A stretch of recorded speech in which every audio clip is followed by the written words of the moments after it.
Mary Ann Jackson laid her father to rest 26 years ago. But this past summer, his casket was found about 75 meters away from where he was initially buried. She imagines the discovery. I just keep visualizing it, and it haunts me. I know that he's at rest regardless. Jackson points out where his initially buried casket was found in mid-August at the St. Lawrence Cemetery. They had a cleanup crew come in, and he was underneath rubble.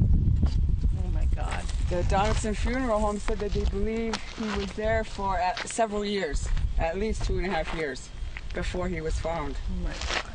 His initial burial site is over that way, behind the opposite side of that. At first, Akwesasne police didn't know who was in the casket and posted on Facebook asking for assistance in identifying the remains. They believed his name was Alfred.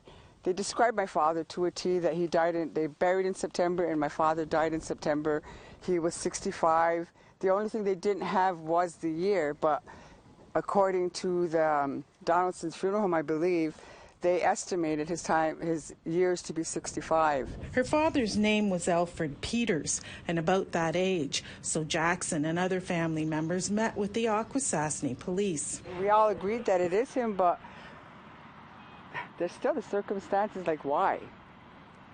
And it's all on the police, somebody's got to be accountable for this kind of garbage. It shouldn't even be happening. According to Constable Leanne O'Brien, the investigation is ongoing.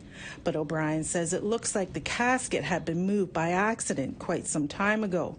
Jackson admits there was no headstone or marker for her father. Even if he didn't have a marker, that's no excuse for that happening. For now, Jackson will try to hold on to better memories of her dad. He was a basket maker. He pounded logs, and he came back here probably about 10, 15 years before he passed away. He was in Syracuse.